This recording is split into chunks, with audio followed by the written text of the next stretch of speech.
The wind tasted like dust and old regret. He rode with the sun behind him, a long shadow cast over prairie grass baked brittle by the season. The sky stretched wide, empty as a confession booth, and the land below had the feel of something holding its breath. No birds, no cattle, just the dull thud of hooves and the creak of leather worn thin by 30 years of solitude. His name wasn't spoken much anymore. Not out here. Folks called him the ghost with the rifle, if they spoke of him at all. He had built his ranch with silence and stubbornness, lost most of it to drought and worse. What remained was a shingled roof slouched like a tired man, a bar more bones and wood, and memories buried under floorboards he never dared to pry loose.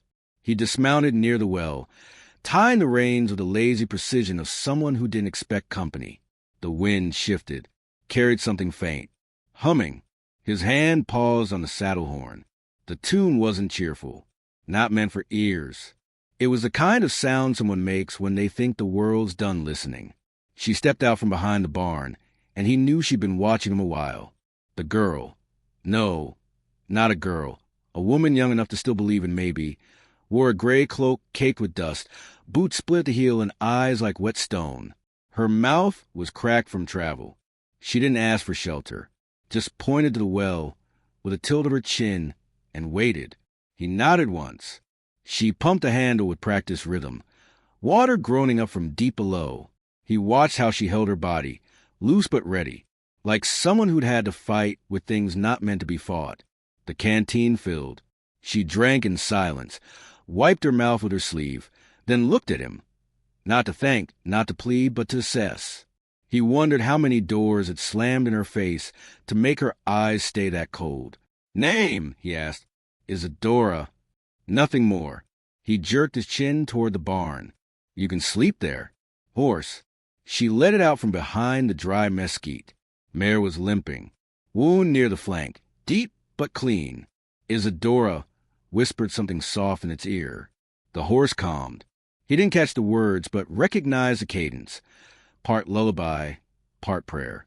He brought iodine and rags. Watched as she cleaned the gash herself. Her fingers moved steady, unflinching, practiced. Not the first animal she'd saved. Not the worst thing she'd stitched. "You heading somewhere?" he asked. "No, just away." He didn't ask what from. You could smell when someone was running. Fear stuck to them like wood smoke. They shared no meal that night. She sat outside the barn under the eaves, wrapped in her coat, watching the sky lighten and darken with the pulse of unseen clouds. He took his usual seat on the porch, pipe cold in his hand, listening to the soft murmur of her humming returning again. The same tune, a lullaby from some place far south of here, where mothers held children too tightly, because the world was always trying to take them. Inside the coat he hadn't worn in years, he touched the locket. It clicked open with the same sound it had made the day he buried her, his wife, then snapped shut again with a pressure that made his knuckles ache. Inside was the sketch his boy had drawn, clumsy lines of a stick cowboy holding hands with a woman and a smaller stick child. They never found the boy, just blood in the snow and Union boot prints heading north. Some said Comanche, some said deserters, others said vengeance. He stopped listening after a while. Couldn't hear anything but her crying anyway. A coyote howled far off, like a memory torn from its hiding place. Isadora flinched just slightly, then composed herself. She pulled her coat tighter and leaned against the barn wall, like she'd done it 1,000 times before, like she didn't care if the night swallowed her whole. "You kill anyone to get this far?" he asked, voice quiet, almost gentle. She didn't answer at first. Then, "Not everyone I killed deserved it, but I never enjoyed it." The wind stirred dry leaves across the dirt. He thought of how truth always sounded harder than lies, how it scraped against the ribs going in. "I don't care about the law," he said, "but I care about trouble." She looked over at him, and for the first time there was something behind her eyes besides calculation. Weariness, maybe, or grief, so old it had turned quiet. "You want me gone?" He shook his head. "You're already here." For a long time neither of them said anything. Inside the barn, the horse nickered once and settled. Somewhere behind the hills, Thunder rumbled low and slow like a warning. The kind of storm that takes days to show, but ruins everything when it does. He rose from the porch, joints groaning like rusted hinges, and walked past her without speaking. Inside, he lit one oil lamp and left the door open. She followed 5 minutes later, dragging her saddle and blanket, curling near the hearth but not too close. He gave her space. She didn't ask for warmth, and he didn't offer it. As the wind picked up outside, he lay awake on his cot, staring at the ceiling boards, counting every nail hammered there by hands long dead. From the corner of the room, he heard her whisper names into sleep, names he didn't know. Maybe they were family, maybe ghosts, maybe both.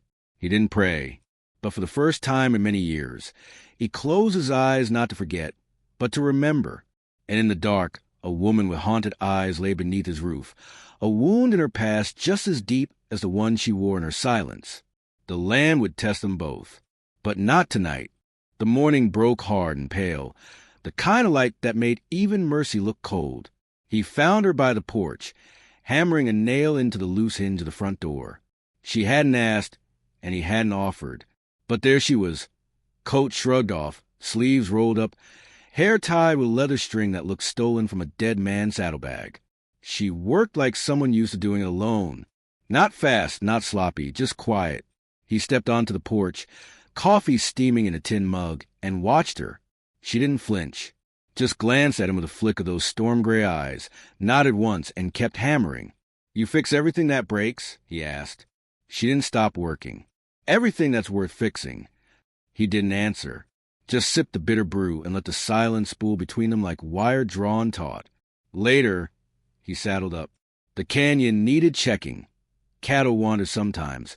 Fences snapped, buzzards circled. She trailed after him without a word, like a second shadow. By the time he noticed, they were already half a mile out, the wind pushing dust across the hardpan like spilled sugar. "You're riding my mule," he said. She didn't smile.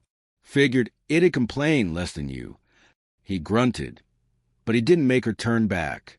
The ride was long and quiet, punctuated only by the whine of wind and the occasional bark of a far-off coyote. The landscape stretched out in all directions, painted in shades of rust and bone. The land didn't care about pasts. It just waited to bury them. They found a calf trapped in wire, eyes wide with panic, bleeding from a torn flank. She dismounted before he did, her hands already moving for the knife on her belt. He hesitated, not at her speed, but at the practiced calm in her movements. She knelt beside the calf, whispering something low and fast in Spanish, then slit the wire clean, her fingers steady as a surgeon's. Afterward, they sat in the shade of a leaning mesquite. The calf limped away on 3 legs, bleeding but free. "My father was a vaquero," she said, peeling a strip of jerky between her teeth. "He taught me how to ride before I could speak." He looked at her. What happened to him? Men in uniforms called him a thief, hung him from a cottonwood, and told my mother to be grateful they didn't do worse. Her voice didn't break. That made it worse somehow. She disappeared after that. Some say she sold herself to survive. Some say she was sold. Either way, I never saw her again. He tossed a rock down the hill. It hit nothing, rolled out of sight. "I killed the man who took her," she said softly. "Or thought I did. Turns out he'd already sold her north. I tracked him too late." Her jaw tensed. "When I found her, she wasn't the same. She didn't even recognize me." The wind howled low and steady, as if mourning with her. "Do you regret it?" he asked. She looked up at him like he'd asked the wrong question. Regrets for people who had a choice. He didn't push further. He understood the shape of that kind of pain, the kind that didn't bleed, just settled in your bones and stayed there. They rode back slow. The sun had started to dip, gold bleeding into pink. At the crest of the ridge, she turned suddenly in the saddle. "What happened to your boy?" she asked. He didn't answer right away. "There was a raid," he said at last. "Winter. Union soldiers, maybe deserters. Maybe worse. We never saw the flags. They took horses, burned feed, shot anyone who looked like they'd resist. I told my wife to hide with our boy under the floor. I held them off as long as I could." He paused. The air felt heavier. When the smoke cleared, she was holding his jacket. Just the jacket. That's all we ever found. Her voice was small. I'm sorry. He nodded, though the words felt like ashes in his mouth. Back at the ranch, the wind had shifted. Clouds gathered at the edges of the horizon, dark and slow-moving. A storm was coming, not just in the sky, but in the way the air smelled, like copper and memory. Inside, they lit a lamp. She brought out a spool of twine and began reinforcing the shutters without being asked. He watched her fingers move, nimble, deliberate. She didn't ask for praise. She didn't expect warmth, but she stayed. He opened the cabinet beneath the stairs and pulled out a small box, wooden, worn, sealed with a leather strap. Inside were photographs long faded, a pistol he hadn't touched in years, and a letter he never sent. She didn't ask what was inside. She didn't need to. Some things people carry on their faces more than in their pockets. They sat by the fire that night. Not close, but not far either. The distance between them was less than it had been. Enough that she handed him a tin cup without being asked. Enough that he accepted it without a word. Do you think people like us get peace? She asked, staring into the flames. He thought about it. I think peace is a lie, he said. But maybe quiet's something you can earn. She nodded slowly. I'd take quiet. Outside, the storm crept closer, a slow rumble in the belly of the earth. She shifted in her seat, and for the briefest moment, her hand brushed his. He didn't move away. Neither did she. And for the first time in years, the fire felt like more than just heat. By the third morning, the wind had gone still. That kind of quiet was never good. The kind where even the birds kept low and the horses wouldn't look toward the tree line. He felt at first that tightness in the ribs, like something unfinished had come circling back. The sky was too blue, the sun too gold. It was the kind of day used for hangings. She was sharpening a knife on the porch steps when the rider came. Dust clung to man like guilt, and the badge on his chest caught the light like a threat. Deputy Fallon. He reined in with the easy arrogance of someone who'd made a living pressing boots on throats. The horse snorted, sensing something raw under the surface. Didn't expect to see you out this way, Fallon said, voice light but eyes sharp. The man didn't smile. Didn't expect to be seen. Fallon nodded once toward the barn. Heard a woman pass through Rosillo. Name's not important.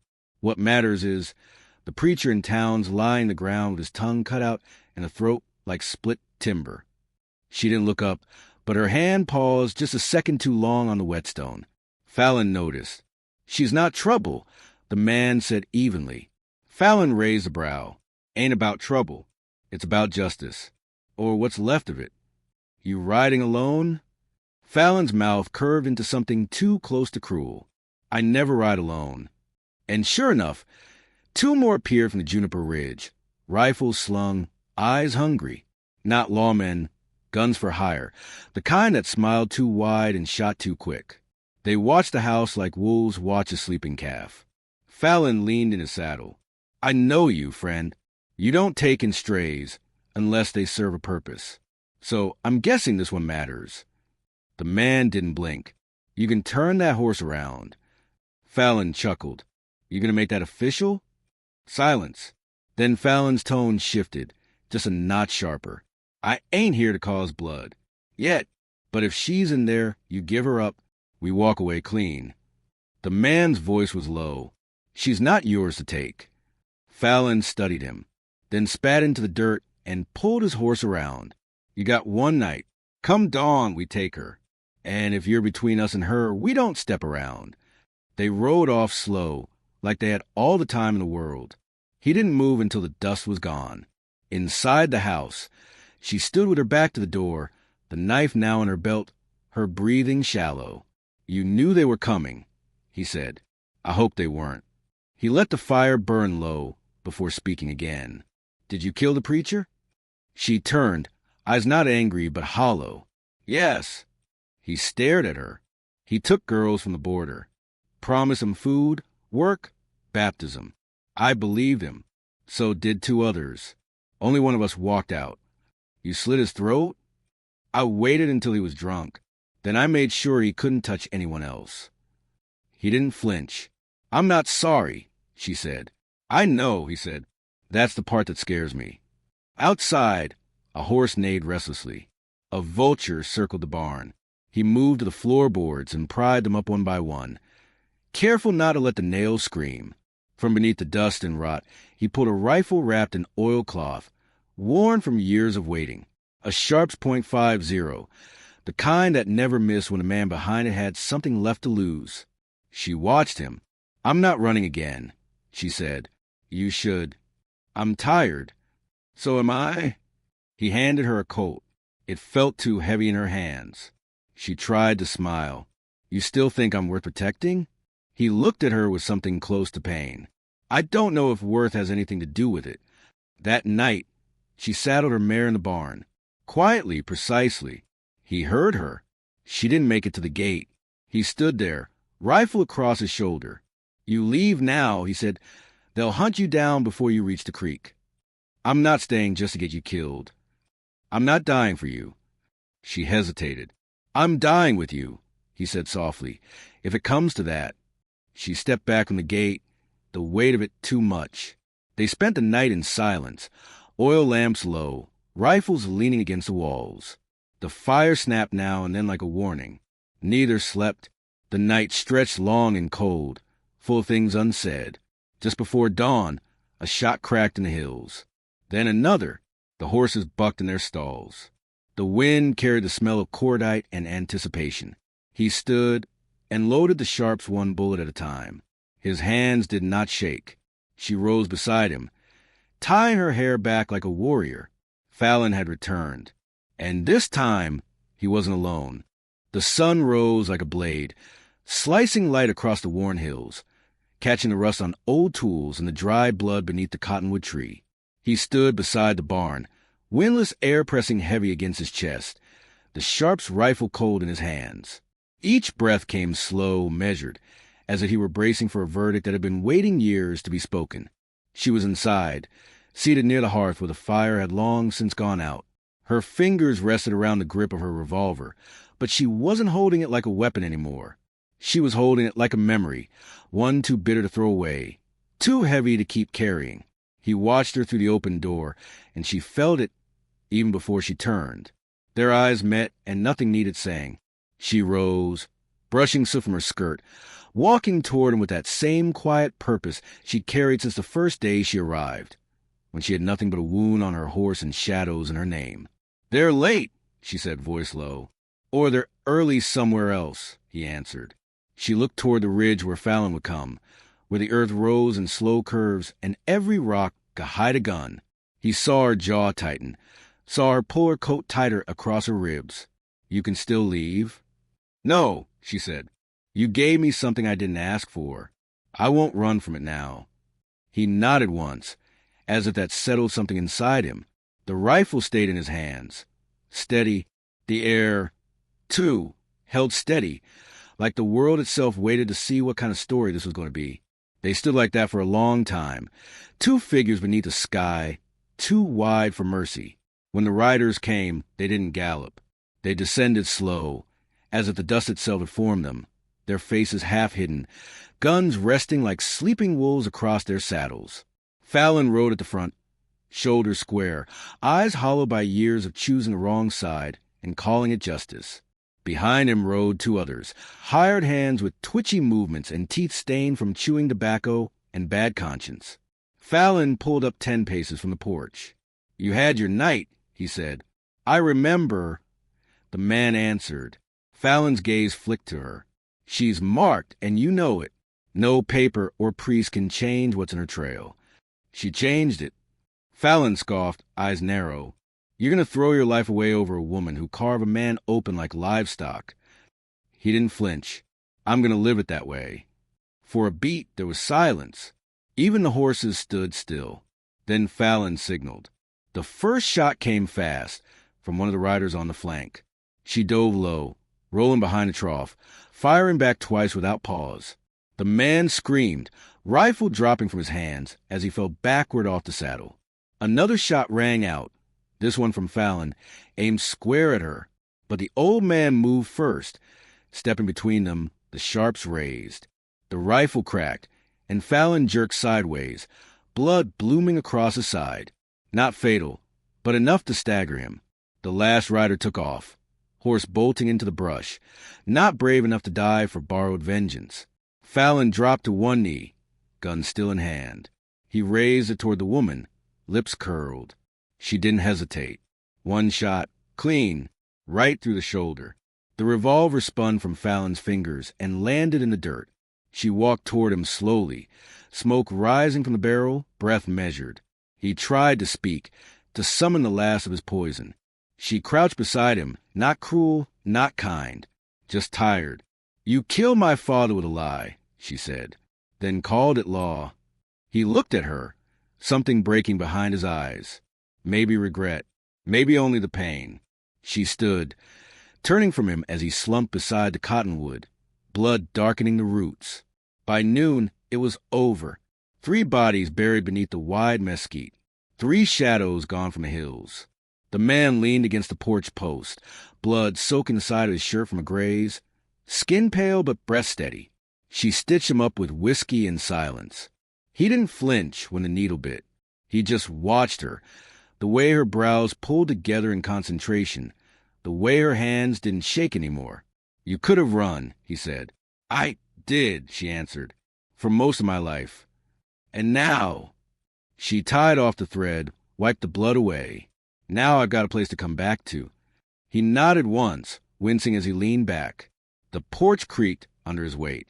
She sat beside him, the revolver across her lap, like it was part of her now. Same as the scar above her left eyebrow, same as the lullaby she no longer sang in sleep.